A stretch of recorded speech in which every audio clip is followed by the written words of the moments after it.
तुलसी माता की कहानी। एक ब्राह्मण और ब्राह्मणी थे। उनके कोई संतान नहीं थी।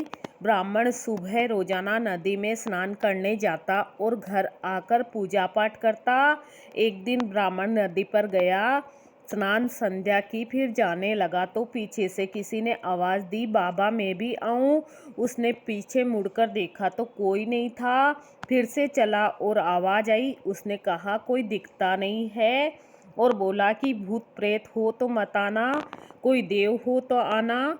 इतने में 5 वर्ष की कन्या आई और बोली बाबा मैं भी आपके घर आऊं। उसने उसकी अंगुली पकड़ाई और उसको घर लाया। घर आने पर उसकी स्त्री बोली यह कन्या किसकी है? वह बोली माँ मैं तेरी हूँ। उसने ब्राह्मण से पूछा क्या बात है? ब्राह्मण ने सारी बात कह सुनाई। उन दोनों ने उसे बेटी कह के पुकारा। वे दोनों पति पत्नी खुश थे और बोले इसका नाम क्या रखें? ब्राह्मण बोला इसका नाम तुलसी रख देते हैं, यह हमारे आंगन की तुलसी है। अब तुलसी खेलने कूदने लगी। माता पिता बहुत प्यार करते थे। वह बड़ी हुई तो शादी के योग्य हुई। माता पिता चिंता करने लगे तो तुलसी बोली मेरी चिंता मत करना, मुझे तो स्वयं भगवान श्री कृष्ण लेने आएंगे, तुम तैयारियां करो। शादी का मुहूर्त निकाला।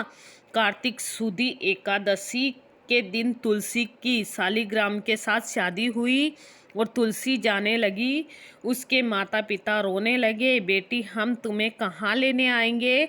तुलसी ने कहा माता पिता आप मेरी चिंता मत करना, मेरे ससुराल द्वारका धाम है, आप जब याद करोगे तो मैं आ जाऊंगी। आप घर में तुलसी लगाना, उससे मन की शांति होती है, घर की शुद्धि होती है। आंगन की तुलसी आप सदा रखना, उसकी पूजा अर्चना करना। जय माँ तुलसी। तुलसी माता की जय।